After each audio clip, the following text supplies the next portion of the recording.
Assalamualaikum warahmatullahi wabarakatuh. Sahabat-sahabat yang dirahmati oleh Allah Subhanahu wa Ta'ala, semoga semua sahabat-sahabat yang menonton video ini mendapatkan ampunan dan rahmat dari Allah Subhanahu wa Ta'ala.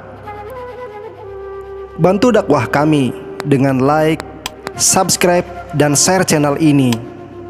Semoga kebaikan saudara-saudara mendapatkan balasan dari Allah Subhanahu wa Ta'ala. Baik, dalam video kali ini saya akan menceritakan tentang kisah dan karomah dari Maulana Syekh Nazim Adil Al-Haqqani. Kisah ini menceritakan seorang Syekh Abdurrahman, seorang hafiz di Cina. Syekh Abdurrahman dulu pernah dipenjara oleh pemerintah Cina dengan tuduhan menghafalkan Al-Quran. Pada waktu dia dipenjara, pada suatu malam ia didatangi oleh seorang syekh di dalam mimpi. Di dalam mimpinya, orang tersebut memerintahkan Abdurrahman untuk keluar dari penjara. Dia tidak tahu siapakah orang yang datang dalam mimpinya. Ia juga tidak tahu apa gerangan takwil dari mimpi tersebut. Selang beberapa hari, ia dapat keluar dibebaskan pegawai penjara melalui ayahnya yang merencanakan semuanya.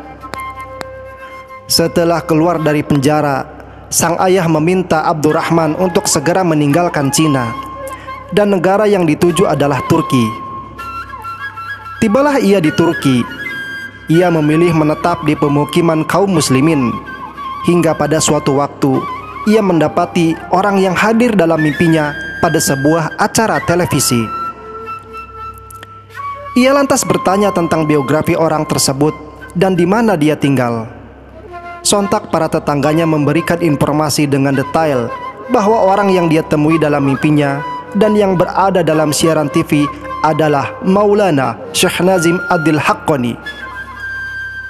Dan dia mencari tahu siapa sebenarnya orang tersebut dan di mana beliau tinggal.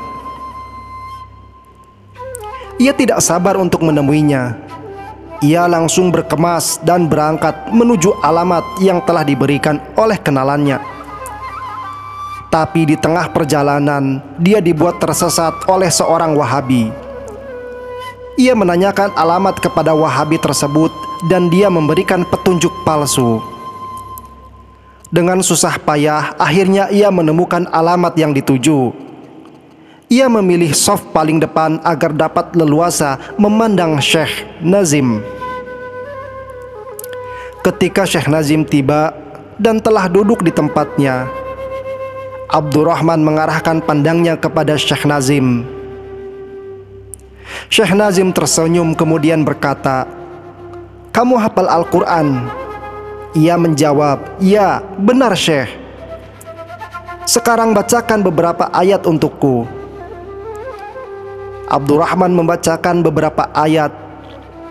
Hadirin dan Syekh Nazim terkesima dengan keindahan bacaan Quran Abdurrahman.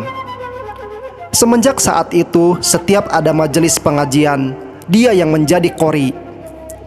Setelah beberapa bulan menjadi qori tetap, ia diperintahkan Syekh Nazim untuk ke Mesir guna mendapatkan ijazah Al-Quran dari Al-Azhar. Waktu yang diberikan padanya hanya 5 hari. Waktu yang kelihatannya sangat mustahil untuk mendapatkan ijazah Al-Quran dari institusi Al-Azhar yang terkenal sangat selektif dan ketat dalam memberikan ijazah ini.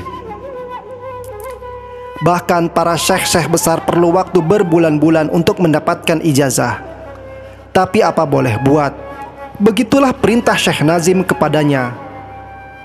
Dijadwalkan Jumat pagi, Abdurrahman sudah sampai di Bandara Kairo.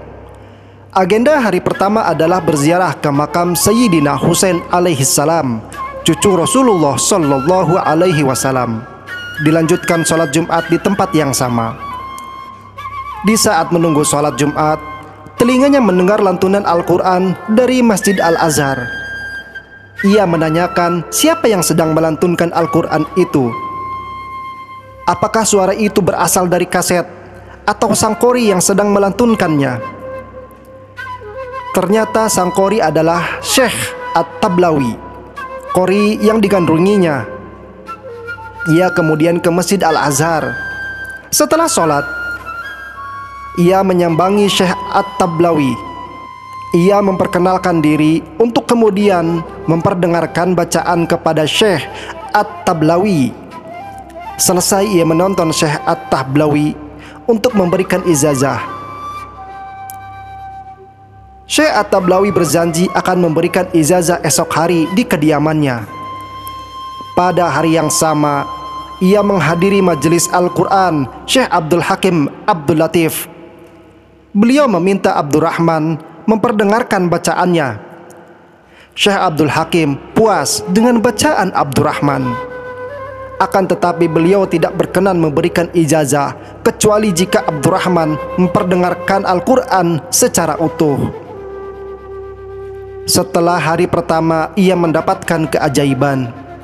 Hari-hari berikutnya juga tidak lepas dari keanehan.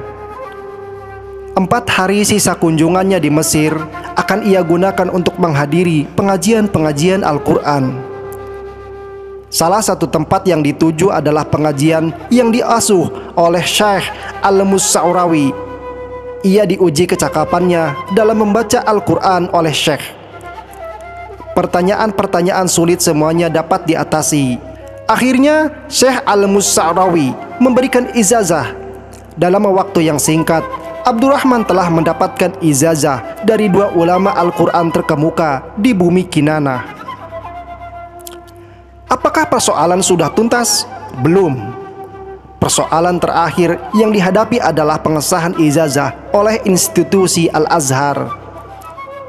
Masalah pengesahan ijazah akan memakan waktu yang lama.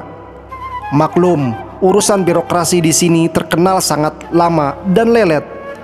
Waktu yang tersisa hanya 1 hari. Para pengikut Syekh Nazim Adil Haqqani yang berada di Mesir berinisiatif untuk mempertemukan Abdurrahman dengan Syekh Al-Azhar.